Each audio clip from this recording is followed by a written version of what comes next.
गोपाल कृष्ण भगवान की श्रीमद् भागवत महापुराण की राधा रानी सरकार की राधे राधे। कंस मारल्या गेला, दुष्ट दुराचारी मारल्या गेला, सर्वच मथुरावासियांना आनंद झालेला आहे। आता मात्र त्या ठिकाणी वडिलांची सोडवणूक केली, या नवरी वडिलांची सोडवणूक केली, आई वडिलांची सोडवणूक केली। उग्रसेनजीला त्या ठिकाणी गादीवरती बसवलं आणि भगवान श्यामसुंदर आता व्रजभूमीमध्ये येणार नाही। सगळेच गोपाळ कान्हाजीला विनंती करतात, कान्हाजी मात्र ऐकत नाही। आता मात्र आई वडिलांकडे राहत असताना आई वडिलांनी संदीपणी गुरुकडे शिक्षणासाठी पाठवलं। 64 दिवसामध्ये 64 कला आत्मसात केल्या आणि गुरु मातेला मृत पुत्र जिवंत करून दक्षिणेमध्ये दिला आणि भगवान श्यामसुंदर आता आपल्या मथुरे नगरीमध्ये आई वडिलांजवळ राहतायत। एक दिवस ज्ञानी असणारा उद्धव, परंतु अतिशय ज्ञान असल्यामुळे अभिमान झालेला होता, पण ज्ञानी असणारा उद्धव प्रेमाची परिपाक अवस्था ही ज्ञानानं नाही तर प्रेमानं होत असते हे उद्धवाला कळावं आणि म्हणून भगवान परमात्मा त्या ठिकाणी लीला करतायत। भगवंत ज्या वेळेला वाढदिवस होता आणि माझ्या राधा राणी गोपिकांची सगळ्यांची आठवण झाली म्हणून वरती माळ गच्चीवरती जाऊन उभा आहे आणि खोल चांदण्यामध्ये बघतायत। उद्धवजी आले भेटण्यासाठी आणि येशो विचारलं देवकी मातेला, कुठे आहे कृष्ण? म्हणे वरती जाऊन बसले। रडत होते कान्हाजी, वरती जाऊन पाहतात भगवंत रडतायत। काय झालं कृष्णा तुला? मला ना माझ्या गोपिकांची, माझ्या आईची मला फार आठवण येते आहे। किती कांतर आहे म्हणे, जा आणि त्यांना भेटून ये। कृष्ण म्हटलं मी जाणार नाही, पण तुम्ही जात असाल तर मला आनंद असेल। आणि मग स्वतःचे वस्त्र दिले, पितांबर दिला, मोर मुकुट दिला आणि उद्धवजी म्हणले मी येतो तुमचा निरोप देऊन। ज्या वेळेला गेले त्यावेळेला एक गोपाळ म्हणत होता, कृष्ण जर आला तर आम्ही त्याला बोलायचो नाही, उद्या येतो म्हणला, आज एवढे दिवस झाले आमच्याकडे आला नाही। पण उद्धवजी पाहिल्याबरोबर आला रे कृष्ण, आला रे कृष्ण असं म्हणून सामोरे आला। पाहिला रे हा कृष्ण नाही, कृष्णासारखा दिसणारा कोणीतरी आहे। उद्धवजी विचारतात मी कान्हाजीच्या आई वडिलांना भेटायला आलो, कुठं राहतात पोरांनो गोपाळांनो कान्हाजीचे आई वडील? ते म्हणले काका कुणाला सुद्धा विचारू नका, ही जी पाण्याची पन्हाळी आहे ना हिचा उगम जिथं आहे तिथं मात्र कान्हाजीचे आई वडील आहेत, देव यशोदा माता आहे, नंद बाबा आहे।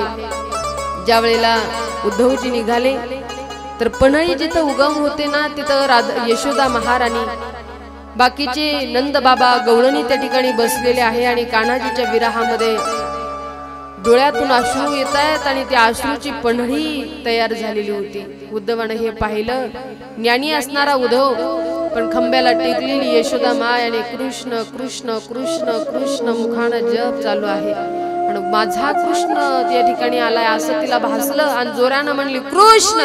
आणि मग कळाला हा कृष्ण नाही, कृष्णासारखा दिसतो ना। आई बाबा मी कान्हाजीचा निरोप घेऊन आलो। कान्हाजींना विचारलं माझ्या आई बाबा कशा आहेत, विचारून या आणि सांगा तुमचा कृष्ण सुखी आहे। यशोदा म्हणते अरे माझा कृष्ण जर तिथं सुखी असेल तर कृष्णाला सांग तुझ्यापेक्षा तुझी यशोदा माय तुझ्याही पेक्षा सुखी आहे, पण आलास ना नुसतं मला भेटू नको, समोर त्या राधा राणी गोपिका आहे त्यांनाही जाऊन भेटू नये। राधा राणीचं गोपिकांचं प्रेम पाहिलं आणि उद्धवानी साष्टांग प्रणिपात केला, राधा मेरी स्वामिनी मै राधे जुगोदादा जन्म जन्म जन्म आता मात्र ब्रजभूमी मधून गेला आणि मथुरेला पोहोचला। कृष्णाचा हात धरला, कृष्णाला म्हणलं ए कृष्णा लाज वाटत नाही तुला? अरे मथुरेतलं सुख तुला इथं गोड वाटतं, पण त्या ब्रजवासी लोकांना किती त्रास होता, अरे त्यांचा केला का तू विचार? भगवंताच्या डोळ्यात पाणी आलं, बस रे उद्धवा तुला माझं प्रेम कळालं। हे प्रेम जाणून घेणारं, मला विचारणारं, माझ्या गोपिकांविषयी प्रेम विचारणारं कोणी नव्हतं बघ उद्धवा, तू मला भेटलास देवा। खरंच तुझ्यावरती खूप प्रेम करतात रे गोपिका, पण भगवान परमात्मा मात्र पुन्हा कधी ब्रजभूमीला गेले नाही, कारण जरासंध मारला गेला, इकडं कंस मारला गेला, त्याच्या ज्या पत्नी आहे आस्ते आणि प्राप्ती त्या जरासंधाला जाऊन सांगेल आणि जरासंध माझ्या नगरीवरती आक्रमण करेल आणि माझ्या गोकुळवासी लोकांना त्रास होऊ नये म्हणून भगवान कदापि पुनश्च ब्रजभूमीमध्ये गेले नाही। पण आता मात्र जरासंधाबरोबर भगवान परमात्मा त्या ठिकाणी 17 वेळेला जरासंधाने आक्रमण केलं आणि जरासंध त्या ठिकाणी मला 17 वेळेला आक्रमण करून भगवान परमात्मा त्या ठिकाणी महाराज जरासंधाला मारत नव्हता, सेना मारायची म्हणली एवढी कुठे जाऊ मी बघण्यासाठी। आणि 18व्या वेळेला काल यवनाचा मुचकुंदाद्वारे उद्धार केला आणि भगवान परमात्मा रण सोडून पळाले, तेव्हापासून भगवंताचं एक नाव पडलं रणछोड राय। आणि भगवान परमात्म्यानं विश्वकर्माला विश्वकर्माला द्वारिका निर्माण करायला सांगितले, त्यानं निर्माण केले आणि भगवान परमात्मा आता त्या ठिकाणी जाऊन राहू लागले।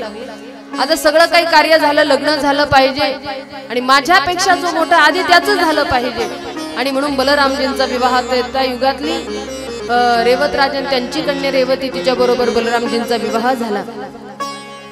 बलरामजींचा विवाह झाला, पण आता भगवंताला मोठ्याचं लग्न झालं म्हणलं की लहाण्याचं झालं पाहिजे। आता भगवंताचा विवाह त्या ठिकाणी होणार आहे आणि भगवंताच्या विवाहाची कथा आपण सर्वजण श्रवण करणारे मोठ्या प्रेमानं 2 मिनिटं सर्वांनी टाळी आणि प्रेमानं सर्वांनी भजन करा। श्री कृष्ण गोविंद हरे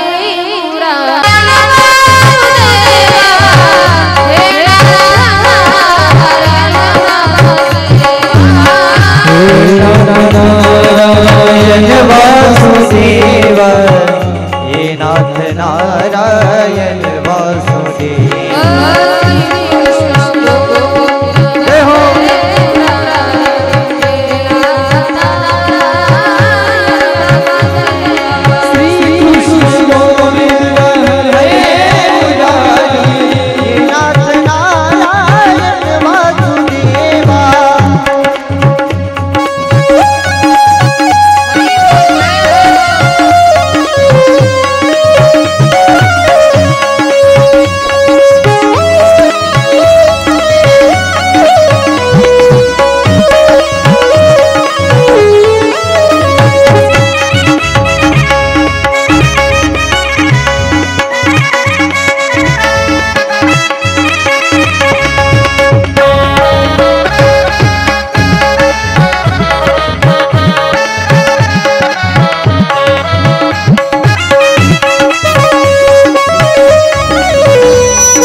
सगळ्यांचा मिळून आवाज नाही, त्या प्रेमानं सर्वांनी भजन करा। जय हो श्री कृष्ण गोविंद हरे मुरारे, हे नाथ नारायण वासुदेवा। जय हो श्री कृष्ण गोविंद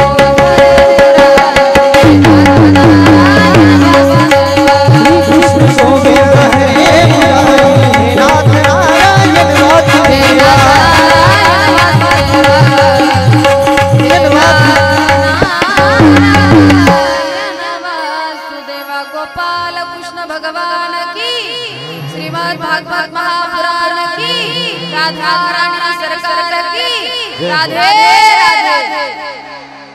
जय हो।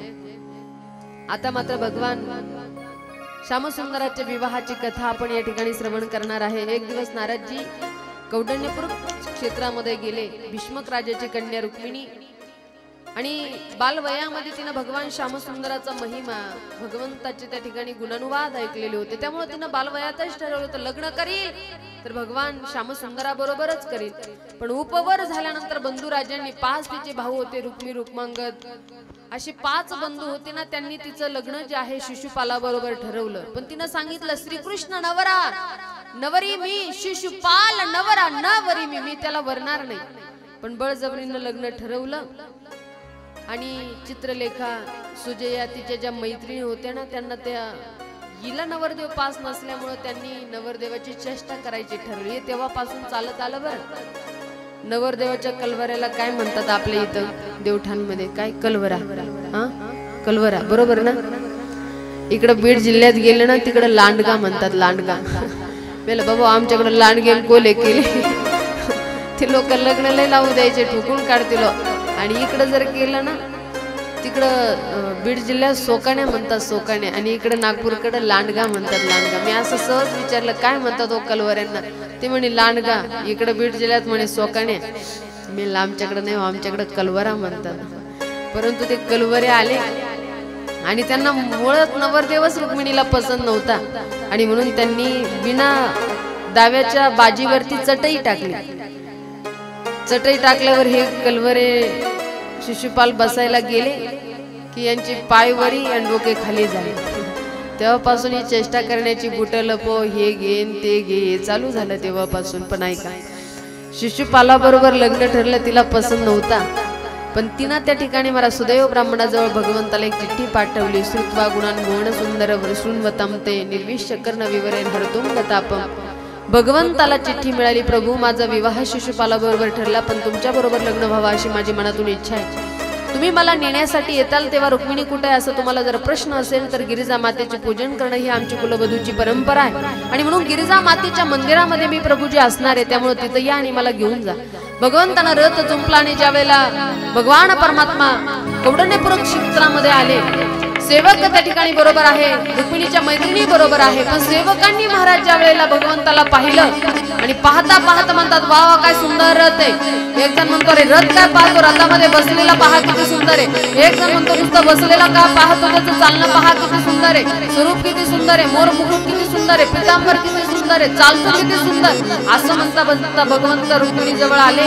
गिरीजा मातेची पूजा करणारे रुक्मिणी हाताला धरून रथामध्ये घेऊन गेले. बाकी म्हणतात चालणं किती सुंदर आहे, जोडा किती शोभतोय. आणि असं म्हणल्याबरोबर भगवंतानं रथ त्या ठिकाणी चालू केला. रथ काही अंतरावर गेला, मग यांना कळालं अरे आपण इकडे याला पाण्यात व्यस्त आहे, पण आपली रुक्मिणी कुठे आहे. आणि मग लक्षात आलं तो ले गया हल्ला झाला, अरे तो घेऊन गेला. आता त्या ठिकाणी रुक्मिणीला कळाल्या बरोबर भयंकर राग आला रुक्मिणीच्या भावाला आणि त्यानं त्या ठिकाणी पाठलाग केला. काही अंतरावर त्याच्या पाठीमागं भगवंता पाठीमागं पळतोय. भगवंताला राग आला, त्याचं शरीर रथाला बांधलेले बलरामजीनं मध्यस्थी केली, त्याची सोडवणूक केली आणि भगवान परमात्मा माधवपूर नगरीमध्ये रुक्मिणी मातेला घेऊन जातात आणि माधवपूर नगरीमध्ये विधिवत त्या ठिकाणी भगवंत लग्न विधी त्या ठिकाणी पार पाडतात. आता रुक्मिणी मातांना आनंद झालेला, भगवंता बरोबर मी आले, माझा विवाह ज्याच्या बरोबर व्हावा अशी माझी इच्छा होती, माझा भगवान मला घेऊन आला. आता माधवपूर नगरीमध्ये लग्न करायचे, पण मैत्रिणींना सांगू लागल्या रुक्मिणी माता, आओ मेरी सखियों मुझे मेहंदी लगा दो, मेहंदी लगा दो, मुझे ऐसी सजा दो, मुझे श्याम सुंदर की दुल्हन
आणि म्हणून सगळेच आलेले लग्नासाठी आलेले वराडी मंडळी त्या ठिकाणी भगवंताची प्रेमी विचारू लागले, हे प्रभू तेरा किसने किया शृंगार सारे.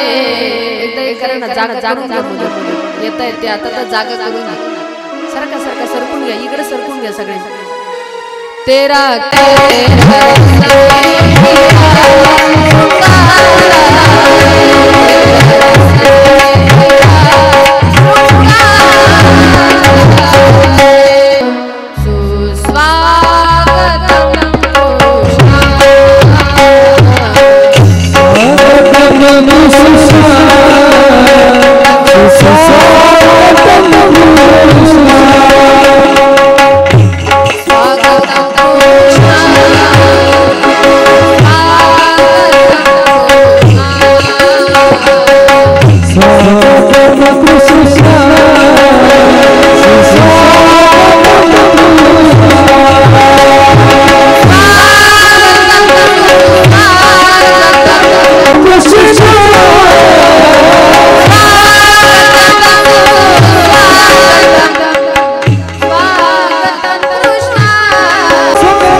शुभ मंगल सावधान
तदाक्षर प्रेमान शुभ मंगल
घटी समीप मगरा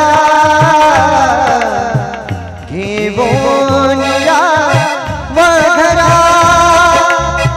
ग्रहियों के मधुपूर्व पूजन करा अंतरे पटे ते धरा दृष्टा दृष्ट वधुवरान करिता दोघे करा उभी वाजती बहुगलवलान करणे कुर्या सदा मंगलम सावधान शुभ मंगल हो सावधान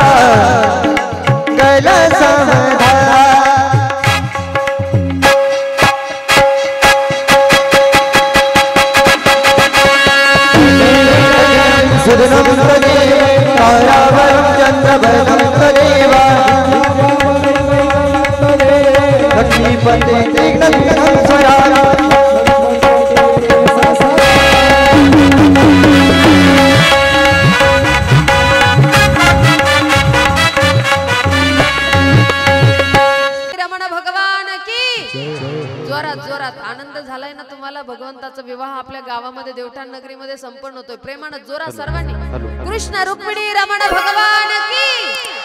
आता या ठिकाणी विवाह सोहळा संपन्न झालाय. आपलं परम सर्वसामान्यांचं लग्न असलं तरी आपण तिथं ठुमके देऊ देऊ नाचतो महाराज. इथं तर भगवंताचा विवाह आहे. सगळ्यांनी जागेवरती उठून उभं राहायचंय आणि आनंदानं प्रेमानं सर्वांनी नृत्य करायचंय.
कशा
तुम्हाला